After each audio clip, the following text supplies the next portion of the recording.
Si Israël, Mathieu, on va être très concret, si Israël se plie comme ça, du jour au lendemain, aux demandes d'Emmanuel Macron à la fameuse solution à deux États, qu'Israël se retire de la bande de Gaza, qu'Israël déplace de manière forcée les 750 000 Israéliens qui vivent en Judée-Samarie, si Israël en fait se retrouve dans la situation des frontières dites de 67, il se passe quoi pour Israël ?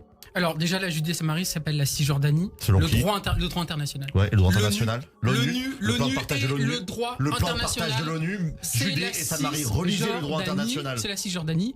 Les Israéliens qui vivent en Cisjordanie sont reconnus par le droit international comme des colons. Non, déjà, premièrement, ce que vous avez dit, c'est faux parce que le droit international, le plan de partage de l'ONU cite bien les mots de Judée et Samarie. Donc, ce que vous voulez dire, quand vous parlez de Cisjordanie, vous reprenez le lexique colonial, illégal de la Jordanie qui a rebaptisé cette région après 3000 ans. C'est comme si demain on rebaptisait l'Auvergne par un autre nom sous occupation jordanienne. Donc là, c'est vous qui reprenez un terme qui était illégal et qui a été imposé par la Jordanie.